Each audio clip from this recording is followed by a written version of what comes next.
નમસ્કાર દર્શક મિત્રો, બોડેલી મિત્ર ન્યૂઝ ચેનલમાં આપ સૌનું હાર્દિક સ્વાગત છે.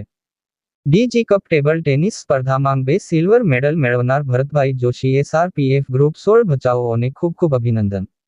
રાજકોટ શહેર પોલીસ કમિશનર બ્રિજેશ કુમાર ઝા તથા પોલીસ કમિશનર મહેન્દ્ર બગડિયાના માર્ગદર્શન હેઠળ રાજકોટ પોલીસ દળ માંગ તારીખ 26મી-28 ડિસેમ્બર 3 દિવસ રાજકોટ રેલવે મજૂર સંઘ ટેબલ ટેનિસ હોલ ખાતે રાજ્યભર માંગ સૌ પ્રથમ વખત ડીજી કપ ટેબલ ટેનિસ સ્પર્ધા યોજાઈ હતી. જેમાં SRPF ગ્રુપ 16 બચાવના Bharatbhai Joshi arms unit team event માંગ 1 સિલ્વર મેડલ અને ડબલ માંગ 1 સિલ્વર મેડલ આમ 2 સિલ્વર મેડલ વિજેતા થયેલ, જે SRPF ગ્રુપ 16 બચાવ માટે ખૂબ જ ગૌરવની વાત છે. આ સ્પર્ધા દ્વારા પોલીસ દળ માંગ શિસ્ત, શારીરિક ચુસ્તતા, ટીમ સ્પિરિટની ભાવના પ્રબળ બને અને માનસિક તણાવ ઘટે તે માટે વિવિધ રમતો યોજાય, તેના માટે રાજકોટ શહેર કમિશનર બ્રિજેશ કુમાર ઝા દ્વારા આ સ્પર્ધાનું શ્રેયપાત્ર આયોજન કરાયું હતું.